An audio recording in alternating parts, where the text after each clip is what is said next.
My name is Jelelle Awen, and this is day 18 of these 33 days that we are doing of Metamorphosis. And it's kind of a meta day. We're going to talk about the Metasoul with Metatron. And I can definitely feel him here. He's kind of like that. I'm just going to talk about Metatron for a moment. There can be this sense of archangels that I've heard many different things. Some people really feel that they are from the dark, or at least they can be channeled through fear.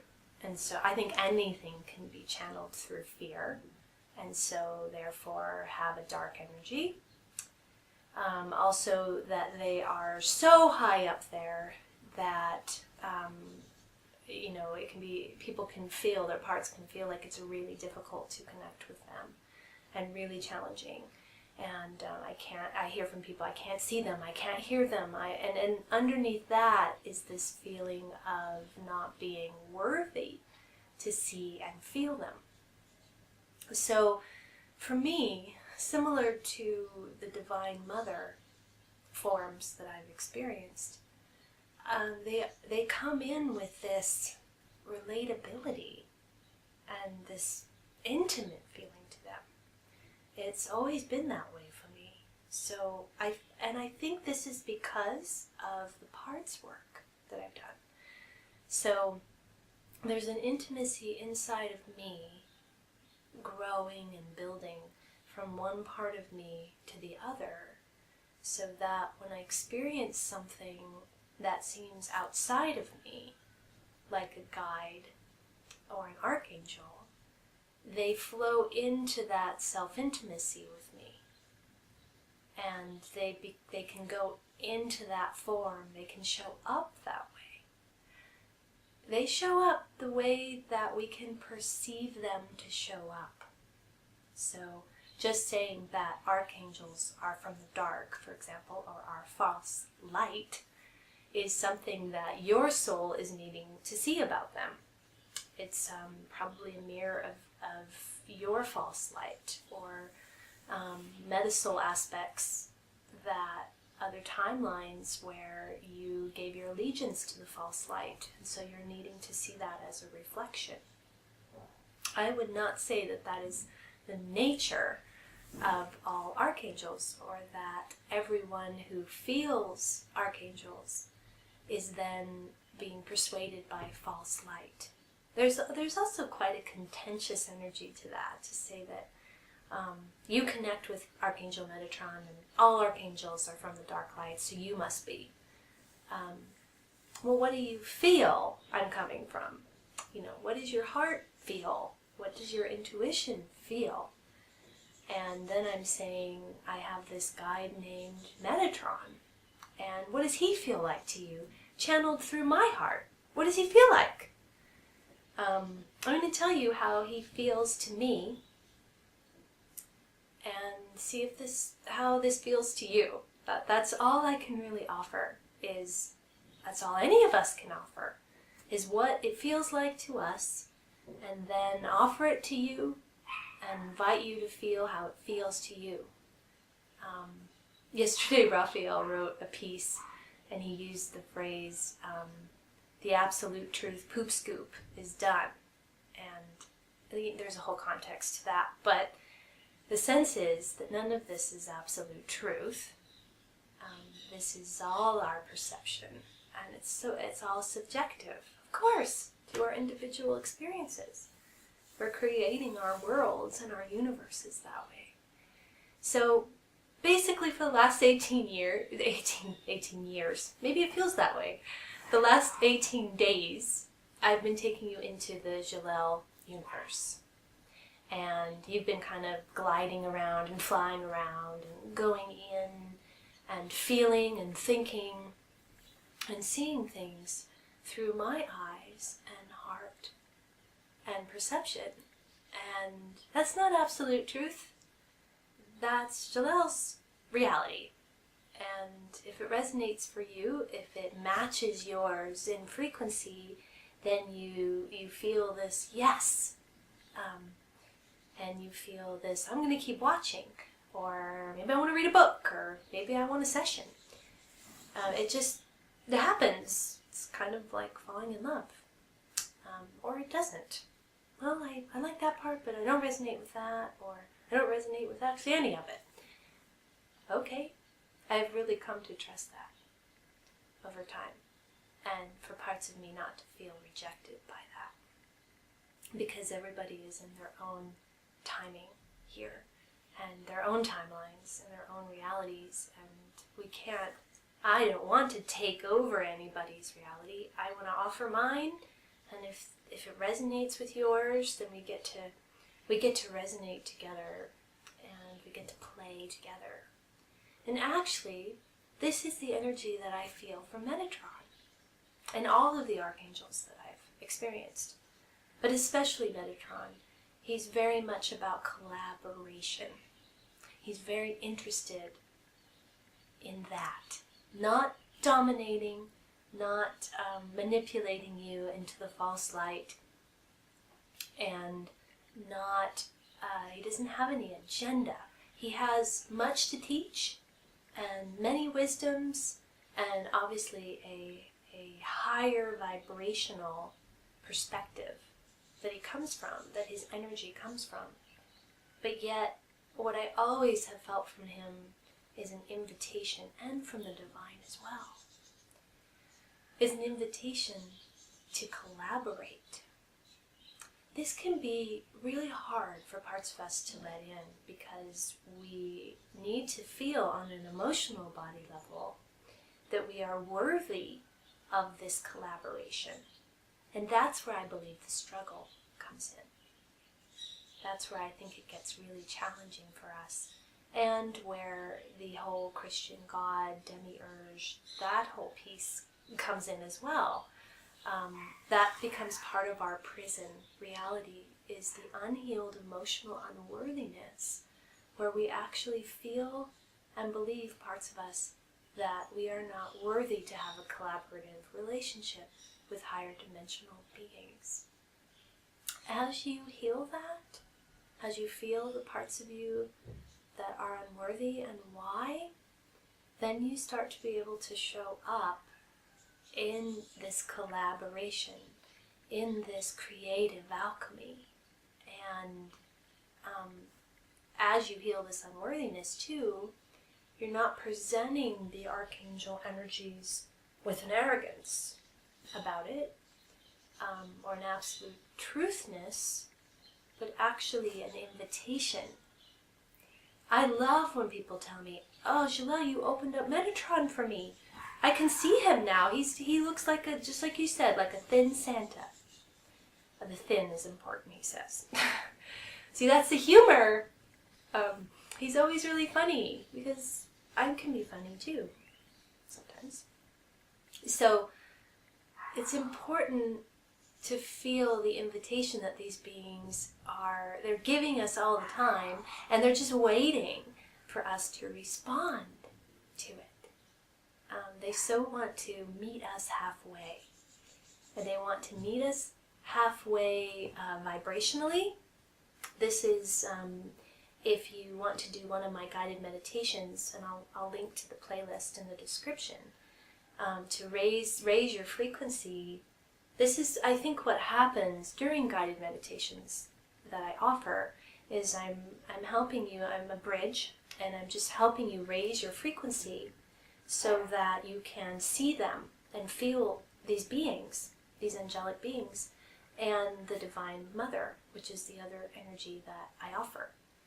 So what I feel is not that I have some superior gift toward that, but yet the emotional body work I've done makes me a clear channel of worthiness.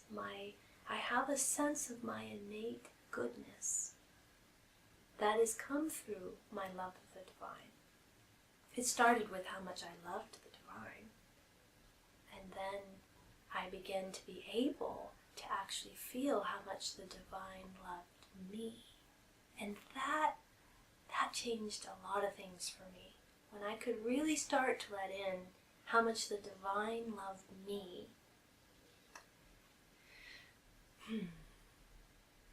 That's difficult to even put into words because that's so meaningful. It's such a big shift. I love you, God. I'm devotional to you, God. I'm devotional to you, angels. Is all outward, right? And underneath that, I love you, God, so much, is I don't feel like I deserve you to love me. That's what's underneath it. And that's kind of where religion caps out, I feel. So if you can start to feel, I love you, divine. I love you, angels. I love you, guides. And then you can feel them transact back. I love you. I love you too. Then you got this going. Got this going. Got this going. Oh, this. Yeah, infinity love.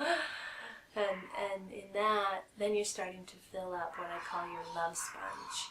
Your love sponge is starting to fill up with goodness again and abundance. So, yeah, I'm just filling up with that energy right now. What I feel right now in the moment is how much the divine loves me. And I was feeling a little bit tired today when I got up to do this video.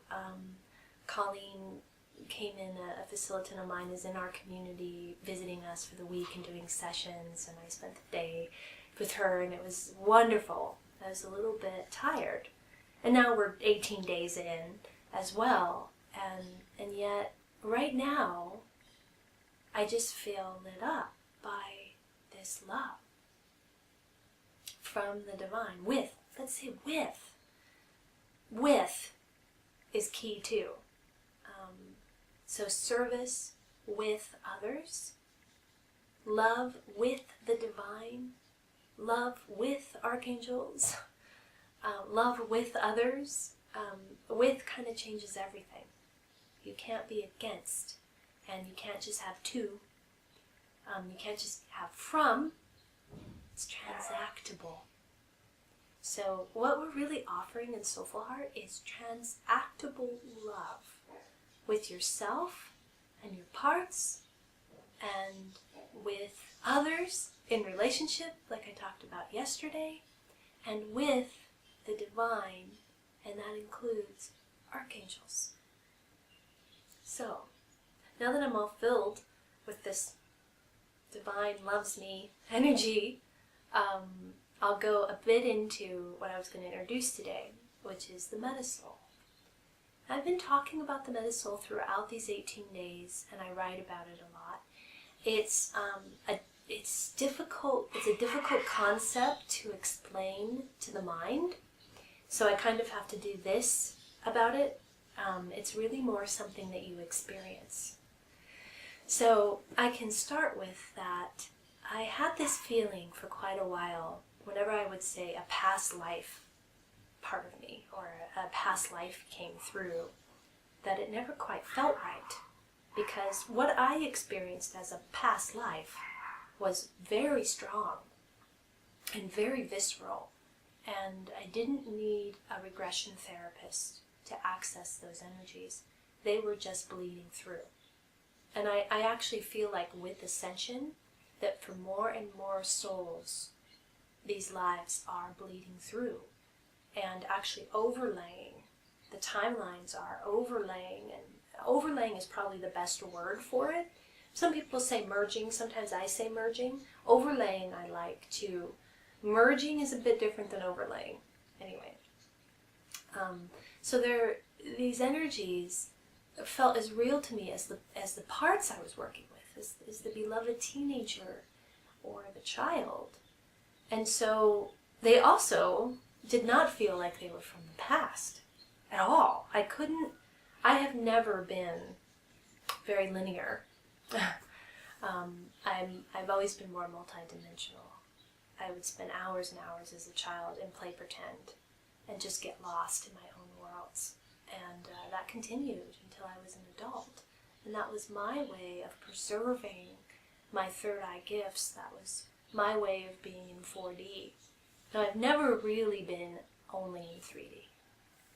What this has allowed, for me anyway, is that I can feel reality and time in a much more fluid way. And I have a lot of trust in my imagination. So, as I was feeling, and the other piece that shifted for me, why the past life picture shifted for me, is because I'm so used to parts work that I didn't want to just say, oh, this is just a past life, I'm just going to be with it, and it'll move. I wanted to get to know it. I wanted to know the past life. And I wanted to work with it. That's the with again. I wanted to connect with it. And I thought, well, I think that will move some energy if I do that. So I was at some point, I don't remember when, I think at the ranch, I was given by Metatron a picture of the Metasoul. And I have this with me today because it's a flower of life. It's a curved one with circles. I have meditated on this image so often, and it takes me to beautiful places. So I don't even know how well you can see it, honestly. But the whole sense is that we originate here in the center from divine source, and then we fractal out. And the fractal out, this is just the picture Metatron offered me, so take it in and see how it feels. The first fractal out from the divine was the Archangels. They're the closest to source, is how we could say it. There's no hierarchy here, right? It's circular. But they're just the closest source to the divine. And we all kind of originate, obviously we all originate from divine source, so we all originate from the Archangels. So in that way, we are the Archangels, right? We're just a lower vibrational fractal of them. And I'm also got from him that we tend toward certain archangels. You could call it a ray. That's a nice word for it. So I am definitely in the Metatron ray. So I orient toward Metatron. The teaching, his energies of trying to bridge complicated esoteric concepts, like I'm trying to do right now, to make it simple. Metatron is about making it simple, and this is what he has really helped me with in the last year, is to, he always tells me, go to your heart, Jelelle. Write from your heart, not your head. So I think this is why my writings often touch people. It's because they're coming from my personal experience. They're coming from my heart. I'm not trying to describe mental concepts. I can't do that well anymore, because my mind doesn't track as well as it used to. So all I can really do is come from my heart. Even right now, I'm not sure how I'm going to describe Metasoul, but I think you'll feel it. And I'll link to a writing too that I did. I've done lots of writing on it. So back to this. I'm going to try here to get through it. So the Archangels, and then this next tier here, next circle layer, is our higher self, or our Metasoul. Metasoul is really just another word for higher self. And what I like about Metasoul is it's beyond the soul. It's our individuated soul source. From the Metasoul, or our higher self, maybe I'll do this, then fractaled out, projected out, I'm trying to look at the screen, all of our Metasoul aspects. And they fractaled out into all these different dimensional frequencies and forms and expressions. Everything from Arcturian to Lemurian to Atlantean to Egyptian to Dark Ages to Greece. Oh, there's so many. To Avalon. Oh, it's infinite, right? I believe it's infinite. And that means we could spend the rest of our lifetime connecting with our Metasoul aspects. So a Metasoul aspect is really a sister or a brother that shares the same Metasoul source or the same higher self as you. Does that make sense? So they're like a sibling. So when people say, "Oh, I felt a past life aspect and she was in a prison, a torture chamber, and I felt so bad for her," just like you would a sister, you would feel really like you wanted to help her and even rescue her. And this is some of the work that we do in Soul Heart, is we actually change these timelines of your Metasoul aspects. But what the Metasoul picture allows is some objectivity. So instead of saying, "I was Gandhi in a past life," for example, you would say, "Gandhi is a Metasoul brother of mine. He's a brother." Maybe other people have Gandhi as a Metasoul brother as well. I tend to see it more as we each have our own Metasoul, and we each have our own expressions off of that Metasoul, and I don't feel that we share them. So I'm not going to get into it today, but this changes the twin flame picture, at least how I see it anyway, and I call it more counterparts. I will talk about that soon, so you can feel into that one. But taking in the Metasoul picture for today is really about this wonderful sense that you have all of these sisters and brothers that are vibrating on all these different timelines.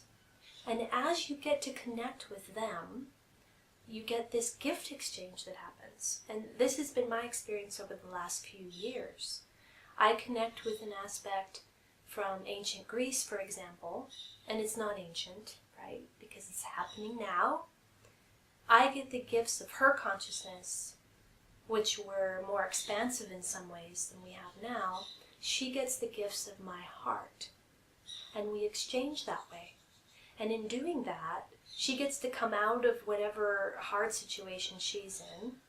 We change her timeline together, and karma heals. And the other thing is, with every Metasoul sister of mine that wakes up this way, they start healing each other.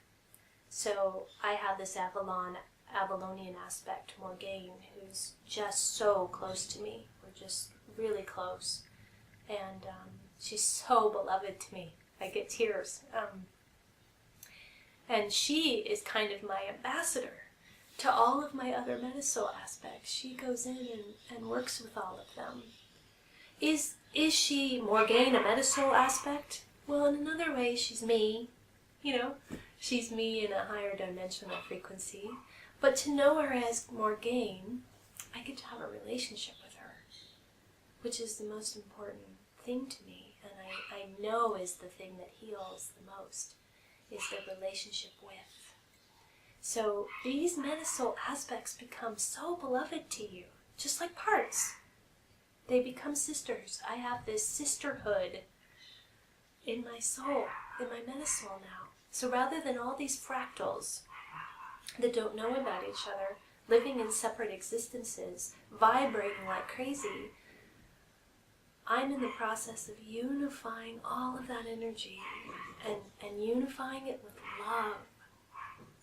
You can imagine what heals in that, right?